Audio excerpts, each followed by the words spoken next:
you weren't in a topless show choir, but just explain to me this one thing. Why are there pictures of you appearing to sing and dance without a shirt on the internet? You never took funny pictures like that when you were in high school? I certainly didn't do it with my top off. That's the difference between you and me. But All not right. the only one. Guys, final table set here at Bellagio, and, you know, we had a busy day, lots of stuff happening, but we couldn't help but notice that when we glanced on the internet, some of you had left some comments. I didn't even know we were on YouTube, and now we're getting comments. Go ahead. One of the commenters, whom I will not even respect with a name, said in regards to our last episode, "Your mum could present better than these two schmucks." Alright, that's fine, you know.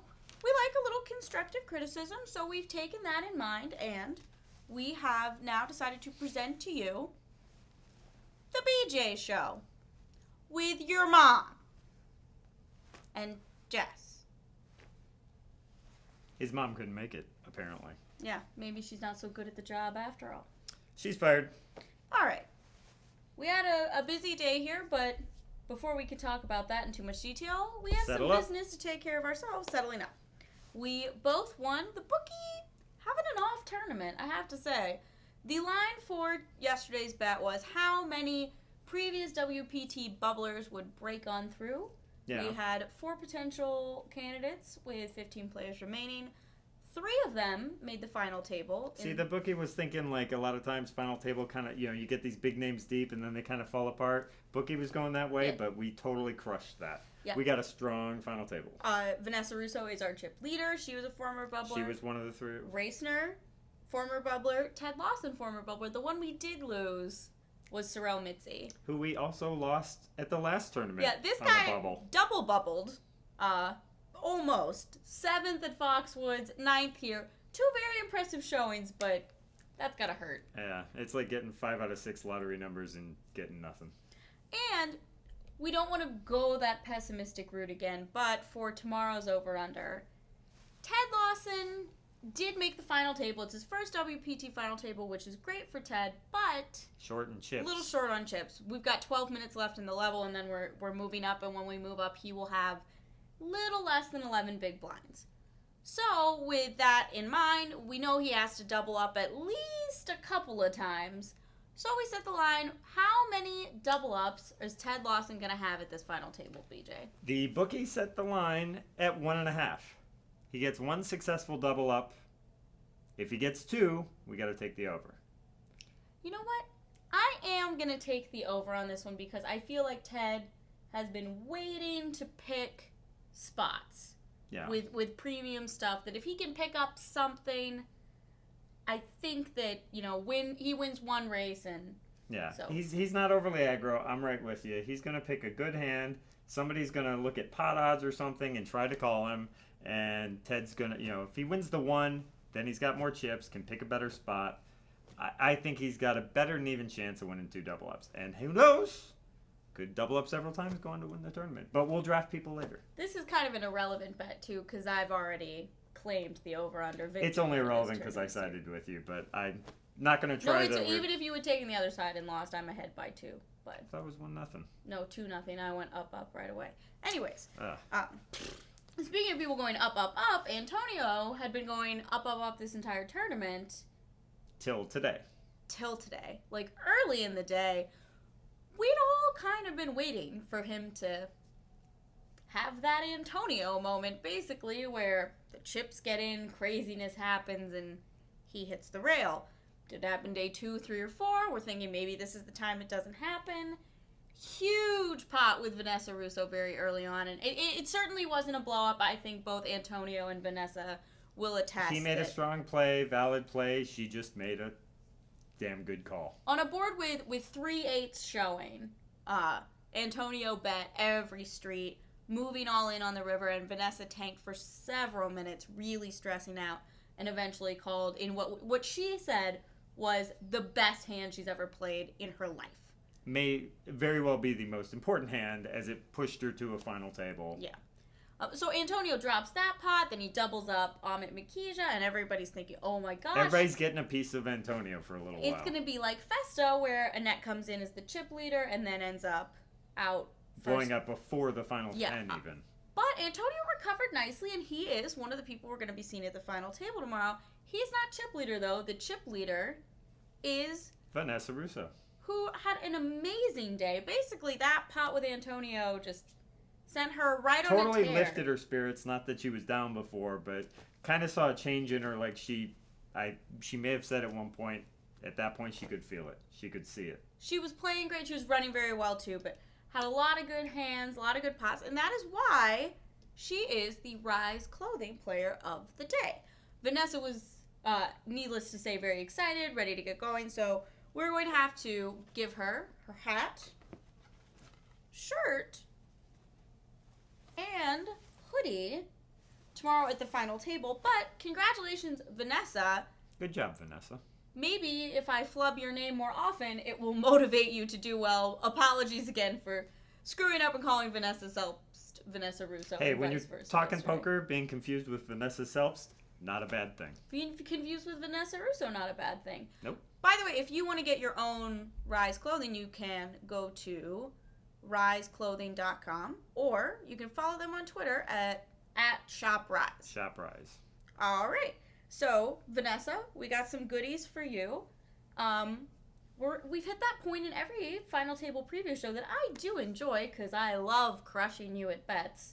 Except I believe I kind of should have won the first one because I picked the winner, and I did win the last one at Foxwoods because we did do a draft. We didn't think the show was going to come back. So it was a token draft. Of course, token my butt. I won.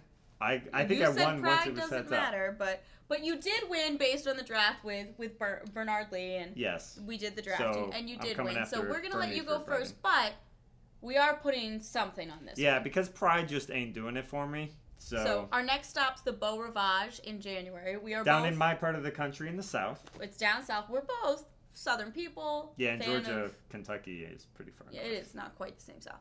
Fans of Southern food, so the winner of this is being treated to Waffle House. Waffle House right across from the casino. Right across from the Beau Rivage by the loser. Deal? Yes.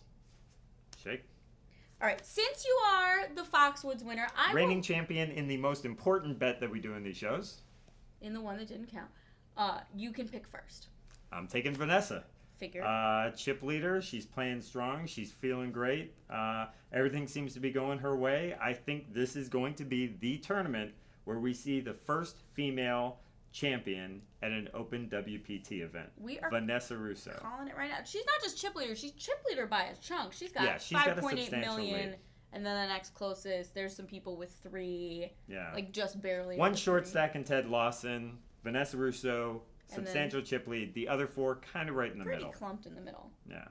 Okay. So now you pick 2 and 3. All right. Well, Kirk Ob. Yeah, Love Kirk. Of my life, Kirk Morrison.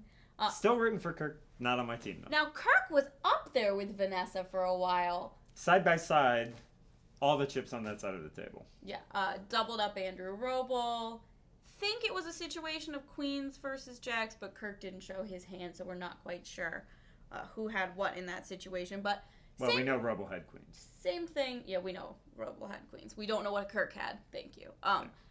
Same situation as yesterday where we were saying he was making a lot of really good plays and really good reads, and even though he may have been a little goofy to the point where Antonio wanted to pack him in a suitcase and take him with him everywhere he went, which is a fantastic idea, by the way. I don't think Kirk's going to sign off on that one. All right. One other interesting thing about Kirk that I noticed, everybody at the table, when we do chip counts at the break, they were all surprised at how many chips he had. They were all visible and all that, but just everyone was like, where did he get all those chips? It was just slow and steady. He wasn't donking off. And go Kirk. There you go. So okay, I pick number again. 3. Can I pick Kirk again? Sure, but you ain't getting double the points, so I suggest somebody else. I'm going to pick the person sitting next to Kirk, John Racner. Hell of a strategy you got there. Kidding, obviously. John Racner's a great pick. Like, this guy is like Kirk, where it's, you think he doesn't have chips, and then I would look at the chip counts, and I would be like, it just keeps getting bigger. he had a big pot at the end that didn't quite go his way, if I remember correctly. So he kind of fell back to the middle of the pack a little too. But he has proven time and again that even if he falls off a little bit, he'll just climb right back. He said he's feeling good, and with a win here, apparently he just bought a house. He could pay off the house because clearly a guy's short on the cash these days. But I think the downside is he does have Kirk on his left. So he's got that positional problem, but he gets to act after the short stack. I kind of like his spot at the table, so I think Vanessa, though, does have probably the best spot at the table. Yeah. Well, if Racner can pull this off, coming off a runner-up finish in the main event, that's a career for most people. Yeah. And just a hell of a couple of months for Racner if he can pull it off. For sure. All right. I get picks 4 and 5. You do. Let's see. I have a guess how this is going to go. And your guess, I'm going to go with Antonio. Antonio not been at a WPT final table, I think he said, in 7 years. Season 9, did he take Season 2, the Commerce event? And he was excited to be back. And he, throughout this tournament, as he said on day 1 in his interviews with Kimberly, I'm a changed man.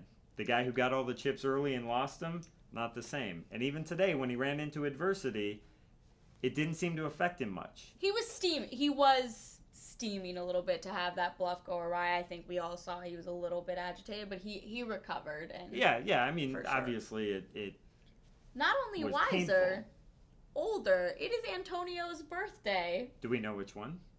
I do not know that, and we don't just divulge that information to everybody. Saying it could be a turning point. It could be like it could be a milestone birthday. Could be a 30th. Like now but he enters his 30s he was warning people when he was starting to get short. He's like, I'm not making it. It's my birthday tomorrow, and happy birthday, Antonio! And if you pull it off, happy birthday to me. All Early right. present. Next, I'm going with Andrew Roble. Good to see you online.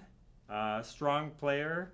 My kind of player as far as I play, where he's very analytical, thinks everything through very carefully. good seat at the table too. Yeah, and to be honest, as a number 5 pick, I think he may be the best 5th pick in our little draft that we've had You yet. have a very solid pick. If I'm number picking 5 Andrew Roble 5th, I like my team. You actually have 3rd and Chips 5th because they're all pretty close together. But and you know what? I am very happy to take Ted Lawson 6th because I do feel like he's going to be able to pull these double ups out and maybe make a run at it and do fairly well in this one. So we will see how that goes. This final table's pretty darn awesome. Yeah. But we say that every time that there's a Blodgett final table. We're like, oh, what a great final table. You mean like we're comedians or, rock stars saying, oh man, this crowd is wonderful, even when they're not? I know, like, hello, whatever town I'm in. Hello, Springfield. So we wanna actually see if we're serious this time that this is a great final table. Last year, this was the final table lineup. Daniel Alai, Josh Aryeh, Sean Buchanan, Scotty Wynn, Steve O'Dwyer, and Faraz Jaka making his 2nd final table of the season. I've heard of them. Which final table is better? This year, last year? I like this year because I feel like it's got more stories, more high-profile, easy-to-latch-onto stories. Vanessa Rousseau, I believe this may be the first time a woman's entering final table of an Open WPT event as chip leader. You've got the disappearance and reappearance of Kirk Morrison. And Antonio, too. And Antonio, who, though Antonio stayed in the limelight, not on the WPT. So early season success that kind of launched him onto the top scene. And now could be, I don't even want to say redemption. He's got a bracelet in that time. But always nice to win another WPT. So I like this table better.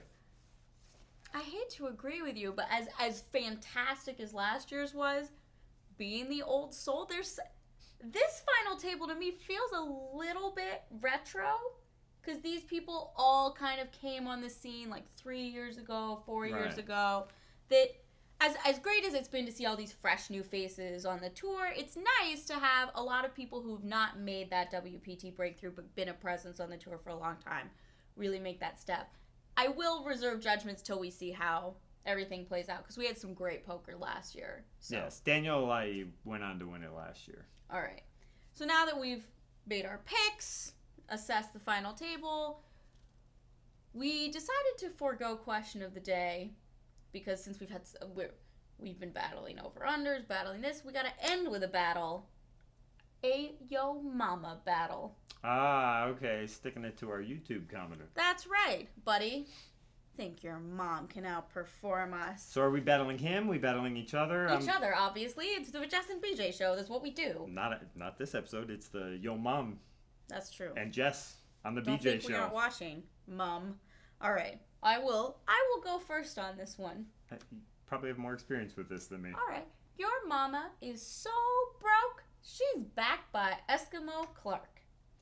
Well, Yo Mama is so tight, Alan Kessler folds aces to her 2-bet.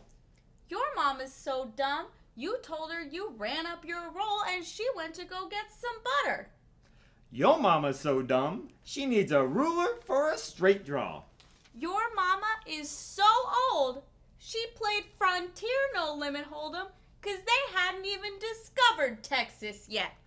Yo Mama's so loose, when she enters a stud tournament, everybody's all in and everybody wins. Your mama's like Tony Cousineau's Big Blind, open to everybody and ripe for the picking. Yo Mama's so stupid, when the TD gave her a food comp, she ate it. Your mama's so ugly, when she made her poker face, the table broke. Yo Mama's so stupid, someone told her to visit 2 plus 2 and she thought it added up to pocket 5s. Your mama's so flat, her pair can't beat deuces. Yo Mama's so fat, every straight draw is a double belly buster.